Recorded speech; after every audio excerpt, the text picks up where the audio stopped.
আসসালামু আলাইকুম viewers, welcome জানাচ্ছি আরো একটি ব্র্যান্ড নিউ ভিডিওতে। আজকে কিন্তু অপোর একটি লেটেস্ট ডিভাইস নিয়ে কথা বলবো। আজকে কিন্তু অপো রেনো 80 4G যেটা বাংলাদেশে অফিসিয়ালি লঞ্চ হয়েছে সেটা নিয়ে বিস্তারিত আলোচনা করব। অপো কিন্তু বরাবরের মতো হচ্ছে রেনো সিরিজে কিছু এক্সট্রা অ্যাড করে থাকে, কিছু ইউনিক তারা অ্যাড করে থাকে। এবারও কিন্তু তার অন্যথায় হয়নি, কিছু এক্সট্রা ফিচার্স তো অবশ্যই অ্যাড করেছে এবং প্রাইসটা কিন্তু এটা 32,990 অফিসিয়ালি। আমরা কিন্তু এখান থেকে ডিসকাউন্ট দিব, ডিসকাউন্টের অফার প্রাইসটা লাস্টে দিয়ে দিব।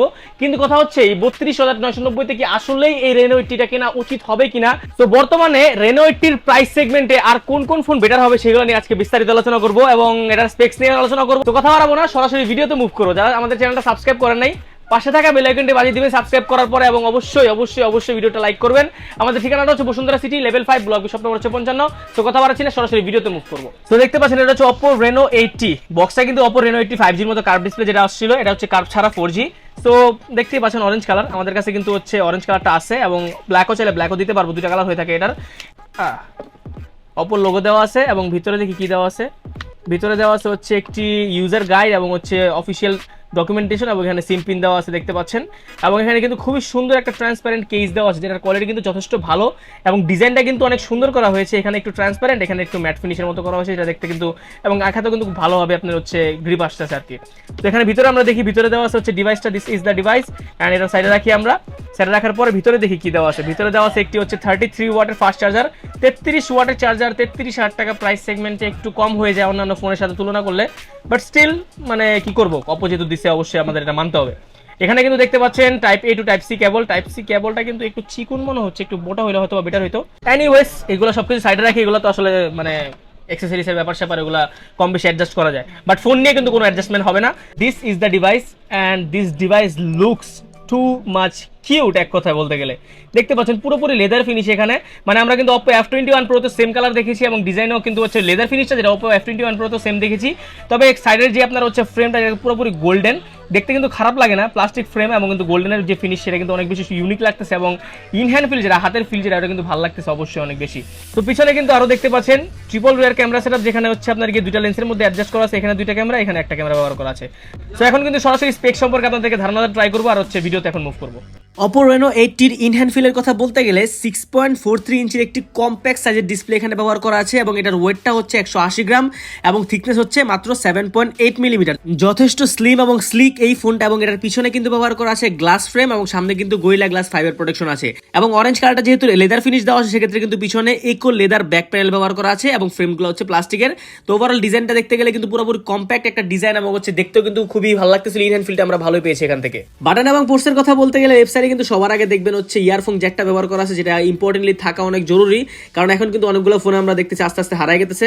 তার পাশাপাশি নয়েজ ক্যান্সেলেশন মাইক্রোফোন এবং মাঝখানে কিন্তু ইউএসবি টাইপ সি পোর্ট আছে চার্জ দেওয়ার জন্য এবং রাইট সাইডে কিন্তু মনো স্পিকার ব্যবহার করা, এখানে কোনো ডুয়াল স্পিকার অ্যাভেলেবল নাই। অন দ্য রাইট সাইড যদি আমরা চলে আসি তাহলে কিন্তু দেখতে পারবো শুধুমাত্র পাওয়ার অন অফ বাটনটা এখানে অ্যাভেলেবল আছে, এছাড়া তেমন কোনো বাটন এখানে অ্যাভেলেবল নাই। লেফট সাইডে যদি আমরা আসি তাহলে কিন্তু দেখতে পারবো লেফট সাইডে ভলিউম আপ ডাউন বাটন, তার উপরে কিন্তু সিম ইজেক্টর ট্রে দেওয়া আছে, যেখানে দুইটি সিম কার্ডের পাশাপাশি কিন্তু এখানে আপনি একটা মেমোরি কার্ডও ইউজ করতে পারবেন, যেটা অনেক ভালো একটা বিষয়। Oppo অনেক ভালো একটা কাজ করেছে এখানে। অন দ্য আপার সাইড যদি আমরা চলে আসি তাহলে কিন্তু শুধুমাত্র একটি নয়েজ ক্যান্সেলেশন মাইক্রোফোনই অ্যাভেলেবল আছে। তো পোর্টস এন্ড বাটনে কিন্তু এখানে সবকিছু আপনারা মোটামুটি অ্যাভেলেবল এখানে পাচ্ছেন। 6.43 ইঞ্চি ডিসপ্লে হওয়ার কারণে কিন্তু ফিঙ্গারপ্রিন্টের যে পজিশন সেটা কিন্তু আমার কাছে অনেক বেশি অ্যাকুরেট লেগেছে এবং নিচের দিকে হওয়ার কারণে কিন্তু হাত কিন্তু খুব সহজেই পৌঁছে যাচ্ছিল। যাদের হাত একটু ছোট তাদের জন্য কিন্তু ফিঙ্গারপ্রিন্ট নিয়ে কোনো সমস্যা হবে না এবং টাচ রেসপন্স কিন্তু ভালোই ছিল, তবে স্লাইটলি আর একটু বেটার হলে হয়তো বা ভালো হতো। ডিসপ্লে সেকশনে চলে আসা যাক। ডিসপ্লে সেকশনে আমরা আসলে কিন্তু দেখতে পারবো 6.43 ইঞ্চির একটি FHD plus super AMOLED 90 hertz refresh রেটের ডিসপ্লে ব্যবহার করা আছে, যেটাতে 800 নিটস ব্রাইটনেস ব্যবহার করা আছে এবং হচ্ছে 409 পিপিআই ডেনসিটি ব্যবহার করা আছে। সরাসরি সূর্যের নিচে গিয়ে ইউজ করলেও কোনো রকম লোয়ার লাইট জনিত প্রবলেম এখানে আপনারা ফেস করবেন না এবং 90 হার্জ একটু কম মনে হলো এই বাজেট সেগমেন্টে। 90 আর 120 এর মধ্যে আহামরি যে তফাৎ আছে তা কিন্তু না। সো মোটামুটি ডিসপ্লের শার্পনেস ডিটেইল সেগুলো কিন্তু ভালোই পাচ্ছিলাম এবং 85% এর মতো স্ক্রিন টু বডি রেশিও থাকার কারণে কিন্তু উপরের দিকের ব্রেজেল এরিয়া কিন্তু স্লাইটলি ঠিকঠাক লেগেছে সাইড ব্রেজেল সহ, বাট নিচের দিকে লোয়ার চিনটা সেটা কিন্তু স্লাইটলি বেশি মোটা ছিল আমার কাছে মনে হয়েছে এই বাজেট সেগমেন্টে। 33,000 টাকা বাজেট অনুযায়ী কিন্তু লোয়ার চিনটা আমার কাছে একটু বেশি মোটা মনে হয়েছে। আদারওয়াইজ ডিসপ্লেতে আমি আর অন্য কিছু কমতে দেখছি না। কন্ট্রাস্ট, ডিটেলস, ডিসপ্লের কালার সেগুলো কিন্তু ভালোই ছিল। একটা অপর টিপিক্যাল স্টাইলের ডিসপ্লে আমরা যেরকম পাই সেরকম কালার টালার প্রোডাকশন করতে পারতেছিল। সাইড ভিউইং অ্যাঙ্গেলগুলো ভালো ছিল। মাল্টিমিডিয়া কনজাম্পশনের ক্ষেত্রে কিন্তু আপনারা ডিফারেন্সটা বুঝতে পারবেন নরমাল ফোন থেকে এবং এক্সট্রা গ্রেইন বা গ্রিন টিনের দেখা কিন্তু আমরা এখানে পাইনি। ওভারঅল ডিসপ্লেটা কিন্তু আমার কাছে মোটামুটি একদম টিপিক্যাল স্টাইলের ভালো একদম বলবো না, কিন্তু মোটামুটি অন অ্যান এভারেজ ভালো মনে হয়েছে আমার কাছে। ক্যামেরা সেকশন অপর কিন্তু মেইনলি হাইলাইট থাকে ক্যামেরাতে সাথেই এখানে কিন্তু ট্রিপল রেয়ার ক্যামেরা সেটআপ ব্যবহার করা আছে, যেখানে দেখতে কিন্তু মনে হচ্ছে ডুয়াল ক্যামেরা, বাট এখানে প্রথম লেন্সে একটা ক্যামেরা, পরের লেন্সে দুইটা ক্যামেরার সাথে একটা ফ্ল্যাশ লাইটের সেটআপ দেওয়া আছে। ট্রিপল রেয়ার ক্যামেরা সেটআপের মেইন ক্যামেরাটা হচ্ছে 100 মেগাপিক্সেলের, খুবই ইন্টারেস্টিং একটা number 100 megapixel. Secondary ultra wide ক্যামেরাটা কিন্তু 2 মেগাপিক্সেল ব্যবহার করা আছে এবং 2 মেগাপিক্সেলের একটি ডেপথ সেন্সর ব্যবহার করা আছে। ডেপথ সেন্সর দিয়ে আপনি হচ্ছে ছোট থেকে ছোট ছবিও কিন্তু খুব ভালোভাবে তুলতে পারবেন, যেটা হচ্ছে মাইক্রোস্কোপের কাজ আর কি। সো এটা নিয়ে আমরা দেখাবো আর সরাসরি আপনাদেরকে ক্যামেরা টেস্টিং করে দেখাবো। এখন ক্যামেরা কিন্তু ওপেন করে ফেলেছি এবং ক্যাজুয়াল একটা ছবি তুললাম। ছবির কালার ডিটেল সেগুলো কিন্তু একটু বেশি মনে হচ্ছে বুস্ট আপ, এবং হচ্ছে দেখতে পাচ্ছেন ন্যাচারাল লাইট থেকে কিন্তু চেহারার মধ্যে একটু বেশি লাইট পড়ে যাচ্ছে, যেটা চেহারাটাকে একটু সাদা করে দিচ্ছে। বেসিক্যালি এটা হচ্ছে আপনার গিয়ে সোশ্যাল মিডিয়া রেডি টাইপের ছবি, এবং ডিসপ্লের কালারটা কিন্তু ভালো হওয়ার কারণে কিন্তু ছবির কালারটা আমরা ভালোই পাচ্ছিলাম। ছবিতে ডিটেলসের পরিমাণ একটু কম ছিল তুলনামূলকভাবে, আপনি যদি অপর অন্যান্য ফোনের সাথে কম্পেয়ার করেন রেনো সিরিজের সাথে। এবং এখানে কিন্তু দেখতে পাচ্ছেন ডিসপ্লেতে অরেঞ্জ কালারটা একটু বেশি বুস্ট করে দিচ্ছিল ন্যাচারাল কালার থেকে। আলট্রা ওয়াইড ক্যামেরাতে কিন্তু হচ্ছে ওইরকম ভাবে আমরা ভালো কিছু পেয়েছি, তাও না আবার খারাপ না, মোটামুটি ভালো ছিল আলট্রা ওয়াইড ক্যামেরাটা। এবং পোর্ট্রেট শটে কিন্তু আমরা অপর থেকে একটু ভালো কিছু এক্সপেক্ট করে থাকি, বাট এখানেও কিন্তু মোটামুটি একটু এজ ডিরেকশনের মধ্যে ঝামেলা ছিল। তুলনামূলকভাবে আমরা হচ্ছে রেনো সিরিজের অন্যান্য ফোন থেকে এটার ক্যামেরাটা একটু হইলো কালারে ঘাটতি বা হচ্ছে আপনার কি এজ ডিরেকশনে ঝামেলা পাইছি। আদারওয়াইজ বুকে ফ্লেয়ার মোডটা কিন্তু ভালোভাবে কাজ করতেছিল, মোটামুটি ছোট ছোট পিক্সেলও ভালোভাবে বোঝা যাচ্ছিল। ছোট ছোট কিছু জায়গায় সফটওয়্যারে হয়তো আপডেট আসলে এগুলো ঠিক হয়ে যাবে পরবর্তীতে।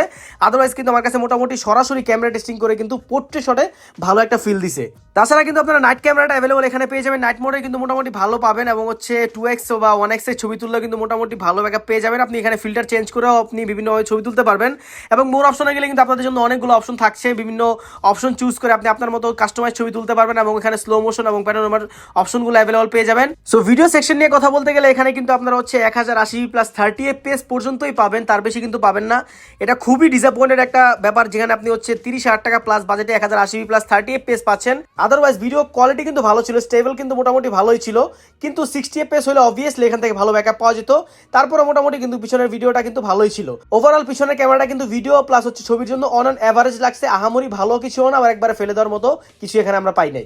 আমরা যে মাইক্রোস্কোপ ক্যামেরার কথা বলছিলাম আপনাদেরকে, সেটা এখন আপনাদেরকে সরাসরি টেস্ট করে দেখাবো। সো দেখতে পাচ্ছেন আমরা কিন্তু এখানে 40x জুম দিয়ে হচ্ছে লবণের ছবি তুলতেছি। এখানে কিন্তু লবণ দেওয়া আছে অলরেডি ফালানো, দেখেন সেটা হচ্ছে লবণের ক্রিস্টালগুলা, দেখতে পাচ্ছেন কতটা ক্লিয়ার বোঝা যাচ্ছে। একটা যদি ফটো আমরা ক্লিক করি, এখানে 20x জুম আর এটা হচ্ছে 40x, আর 40x জুম কিন্তু আরো ক্লিয়ার আসে। ও মাই গড ভাই রে ভাই, মানে ক্রিস্টালগুলো দেখতে পাচ্ছেন কতটা ক্লিয়ার আসলে। সো যারা ফটোগ্রাফার আছেন তারা কিন্তু এটা কিন্তু খুব ভালোভাবে ক্যাপচার করতে পারবেন, তারা কিন্তু হচ্ছে এগুলো নিয়ে এক্সপেরিমেন্ট করতে পারবেন চাইলে। এই ক্যামেরাটা ইন্টারেস্টিং একটা ক্যামেরা, এবং এর আগে আমরা যেহেতু এরকম দেখেছি, এবং চাইলে এটা দেখতে পারেন আপনারা। অপো কিন্তু বরাবরই সেলফি ক্যামেরা লাভারদের জন্য কিন্তু প্রিয় হয়ে থাকে। এখানে কিন্তু 32 মেগাপিক্সেলের একটি সেলফি ক্যামেরা ব্যবহার করা আছে, যেটা একটি সাইড মাউন্টেড পাঞ্চল ক্যামেরা, এবং ছবির কোয়ালিটি কিন্তু অনেস্টলি স্পিকিং 32 মেগাপিক্সেল অনুযায়ী অনেক ভালো পাচ্ছিলাম। সোশ্যাল মিডিয়ার এই টাইপের ছবিতে কিন্তু কালার কন্ট্রাস্ট এবং লাইট কিন্তু অনেক বেশি ছিল, যেটা দেখতে কিন্তু অ্যাকচুয়ালি খারাপ লাগে না। ডিটেলস কিন্তু অনেক ভালো ছিল। নরমালি কিন্তু আমরা রেনো সিরিজে এত ভালো সেলফি দেখি না। পোর্ট্রেট শটে আমার কাছে পিছনের থেকে সেলফির এজ ডিরেকশন ভালো মনে হয়েছে, ভাই নিজের চেহারা দেখে নিজে অবাক হয়ে গেছে, এত সুন্দর আমি আসলে জানতাম না। সেলফিতে নিজেকে অনেক বেশি মানে মনে হচ্ছিল আমি একজন সুন্দর মানুষ অ্যাকচুয়ালি, যেটা কিন্তু মানুষকে অ্যাকচুয়ালি হ্যাপি করে এবং যেটা কিন্তু মানুষের স্যাটিসফ্যাকশনও বাড়ায় দেয়। এটাই আসলে মেইন জিনিস। এখানে কিন্তু সেলফিতে ভালো একটা ব্যাকআপ আপনারা পাবেন। ভিডিও সেকশন আমরা আসলে কিন্তু সেলফিতে পেয়ে যাবো হচ্ছে 1080 plus 30 fps, which is on an average, কারণ হচ্ছে এই বাজেটে 1080 প্লাস 30 মানে জাস্ট আমি বলবো যে এটা নিয়ে কোনো কিছু বলার নাই আসলে। এখানে 60 fps মিনিমাম দেওয়া উচিত ছিল। আদারওয়াইজ সেলফিতে কিন্তু বাকি সবকিছু ঠিকঠাক ছিল, ছবির কোয়ালিটি, কালার্স এবং হচ্ছে ভিডিওর স্টেবিলিটি, সেগুলো নিয়ে আমাদের কোনো কমপ্লেন নেই। আমার কিছু সেলফি ক্যামেরাটা কিন্তু আসলে অনেক বেশি ভালো লাগছে।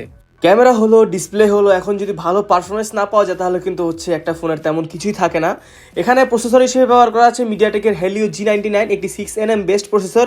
33,000 টাকা বাজেটে হেলিও G99 কোনোভাবেই মানা যায় না, বিকজ অফ 33,000 টাকা বাজেটে আমরা এমনও দেখেছি 870 পর্যন্ত অফার করতে আপনার অন্যান্য কোম্পানি। সেক্ষেত্রে অপো যেহেতু সবসময় একটু প্রসেসরের দিক দিয়ে উইক থাকে না, নতুন কিছু না, অপো যেহেতু ক্যামেরা সেন্ট্রিক ওয়াইজ ফোন বের করে, সেক্ষেত্রে G99 মোটামুটি মেনে নেওয়ার মতো অপোর সেগমেন্ট থেকে দেখতে গেলে। এই ফোনটার পাওয়ার সাপ্লাই হিসেবে কাজ করতেছে মালি G57MC2, এবং অ্যান্ড্রয়েড 13 এবং কালারওয়েস 13 এখানে অ্যাভেলেবল আছে। G99 হচ্ছে একটি well tried and tested processor, এটা নিয়ে কোনো রকম প্রবলেম হবে না রেগুলার কাজ বাজে। তবে হেভি গেমিং করতে গেলে আপনারা কিন্তু পিছনটা গরম হবে এবং হচ্ছে ল্যাগিং এর দেখা আপনারা পাবেন। যেহেতু হচ্ছে 33,000 টাকাতে আপনি ফোনটা কিনছেন, সেক্ষেত্রে অবশ্যই কিছু ভালো কিছু এক্সপেক্ট করবেন আপনারা, এটাই স্বাভাবিক। সো এখানে UFS 2.2 হচ্ছে স্টোরেজ টাইপ, LPDDR4X হচ্ছে আপনার কি র্যাম টাইপ ব্যবহার করা আছে, যেটা একটু চিপ মানে বাজেট অনুযায়ী। প্লাস পারফরমেন্সের কথা বলতে গেলে মোটামুটি গেমিং পারফরমেন্স আপনি পাবজিতে মোটামুটি আলট্রা পর্যন্ত গ্রাফিক অ্যাভেলেবল পেয়ে যাবেন, এবং আপনারা যদি হচ্ছে ফ্রি ফায়ার বা হচ্ছে কল অফ ডিউটি খেলেন, সেক্ষেত্রে মোটামুটি ভালো গ্রাফিকে গেমিং করতে পারবেন। তবে অনেকক্ষণ গেমিং করলে পিছনের পার্টটা একটু গরম হয় এবং হচ্ছে ফোনটা কিন্তু একটু ল্যাগ দেয়, এটা হচ্ছে বেসিক জিনিস, মেনে নিতে হবে, কিছু করার নেই আসলে। বাট রেগুলার কাজ বাজ আপনি যদি হচ্ছে গেমার্স না হন সেক্ষেত্রে কিন্তু মোটামুটি ভালোভাবে সব কিছু কন্ট্রোল করতে পারবেন, ব্যাকগ্রাউন্ড অ্যাপসটাকে ইউজ করতে পারবেন, সেক্ষেত্রে কোনো রকম ল্যাগ দিবে না। তাছাড়া হচ্ছে মোটামুটি রেগুলার কাজ মাল্টিমিডিয়া কনজাম্পশনও করা যাবে। তো ওভারঅল প্রসেসরের কথা বলতে গেলে বা পারফরমেন্সের কথা যদি আমি বলতে চাই, সেক্ষেত্রে এটা কিন্তু হচ্ছে কোনো প্রফেশনাল গেমারদের জন্য এই ফোন না, আপনারা স্কিপ করেন, এটা আপনাদের জন্য না। যারা মোটামুটি রেগুলার কাজ বাজ প্লাস হচ্ছে ছবি তুলতে পছন্দ করেন, লুকিংটা সুন্দর লাগবে, তাদের জন্য মেইনলি এই ফোনটা। সো যারা আছেন তারা অবশ্যই দেখতে পারেন। ভিউয়ার্স, এতক্ষণ যাবত কিন্তু আমরা চেষ্টা করেছি আপনাদেরকে স্পেক সম্পর্কে আইডিয়া দেওয়ার এবং হচ্ছে ওভারঅল যে পারফরমেন্স সেগুলো নিয়ে আইডিয়া দেওয়ার। তো বর্তমানে আমরা হচ্ছে এখন আপডেট প্রাইস আর হচ্ছে ব্যাটারি ব্যাকআপ, চার্জিং ব্যাকআপ এগুলো নিয়ে কথা বলবো। 5000 mAh একটি বিগ ব্যাটারি এখানে ব্যবহার করা আছে। ফোনটা কিন্তু যথেষ্ট স্লিম এবং স্লিক, তারপর 5000 এখানে অ্যাডজাস্ট করা হয়েছে, যেটা একটা ভালো বিষয় অবশ্যই। তার পাশাপাশি কিন্তু এখানে ব্যবহার করা আছে একটি 33 ওয়াটের চার্জার আর USB type A to USB type C cable. এখানে কিন্তু চার্জিং ব্যাকআপের কথা যদি আমরা বলতে চাই, সেক্ষেত্রে কিন্তু মোটামুটি 1 থেকে 1.5 দিন ব্যাকআপ পেয়ে যাবেন। মানে টিপিক্যাল অপো স্টাইলের ফোনগুলোতে যেমন আমরা পাই F21 Pro বা Reno সিরিজ এরকম পাই, এরকম ব্যাকআপ আমরা এখান থেকে পাবো। আহামরি যে কোনো কিছু আসছে বেটার ওরকম কিছু না, তারপর হচ্ছে মোটামুটি ব্যাটারি ব্যাকআপ ভালো পেয়ে যাবো। চার্জিং এর কথা বলতে গেলে মোটামুটি 54% এর মধ্যে আপনার হচ্ছে 0 থেকে 100% চার্জ হয়ে যাবে, অপো ক্লেম করতেছে। বাট 33 ওয়াট যেহেতু, সেক্ষেত্রে আপনার হচ্ছে 1 ঘন্টা 10 থেকে 20 মিনিট সময় লাগে, 1 ঘন্টা প্লাস লাগবে, এতটুকু ফর শিওর। আর যদি আমরা হেভি পারফরমেন্সের কথা বলি, গেমিং প্লাস হচ্ছে আপনার গিয়ে হেভি টাস্কিং, ওই ক্ষেত্রে কিন্তু ওই ফোনটা কিন্তু একদমই মানে হচ্ছে আপনার মন মতো হবে না। প্রাইসে আপডেটে আসি এবং হচ্ছে অফার প্রাইসে আসি। হ্যাঁ, এটা কিন্তু হচ্ছে বর্তমানে অফিসিয়াল প্রাইস হচ্ছে আপনার গিয়ে 33,000 টাকা। বরাবরের মতো কিন্তু আমাদের কাছে অপোতে বিশাল একটা ডিসকাউন্ট থাকে, এখানেও কিন্তু আমাদের কাছে বড় একটা ডিসকাউন্ট থাকবে। 33,000 টাকা হচ্ছে অফিসিয়াল শোরুম প্রাইস, সেখান থেকে 1000 না 2000 না 3,500 টাকা ডিসকাউন্ট এখানে পাবেন। 3,500 টাকা ডিসকাউন্ট মানে 3,500 টাকা ডিসকাউন্ট করে মাত্র 29,500 টাকা রাখবো। Same official device, same showroom থেকে আপনি যেভাবে নেবেন সেম জিনিসটা 3,500 টাকা ডিসকাউন্টে মাত্র 29,500 টাকা রাখবো।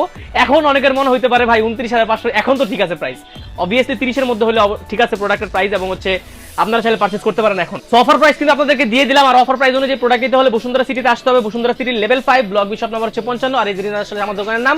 আর আসলে বরাবর মতো আমাকে পেয়ে যাবেন, এবং হচ্ছে অফার নিতে হলে অবশ্যই আসতে হবে দোকানে, এবং চাইলে কুরিয়ার করে এবং হচ্ছে বাংলাদেশের যে কোনো জায়গায় আপনি হোম ডেলিভারিও নিতে পারবেন কুরিয়ারের মাধ্যমে। সেক্ষেত্রে 1020 টাকা পেমেন্ট করে নাম ফোন নাম্বার দিবেন। আপনি চাইলে আপনার হাতের পুরাতন ফোনটি এক্সচেঞ্জ করতে পারবেন, চাইলে কিন্তু আপনি হচ্ছে ফোন সেল করতে পারবেন। তো আমি আজকে হিমেল এখান থেকে বিদায় নিচ্ছি, দেখা হবে পরবর্তী কোনো ভিডিওতে। সে পর্যন্ত ভালো থাকবেন, সুস্থ থাকবেন, আর অবশ্যই কমেন্ট করে জানাবেন প্রোডাক্টটা কেমন লাগছে। আল্লাহ হাফেজ সবাইকে।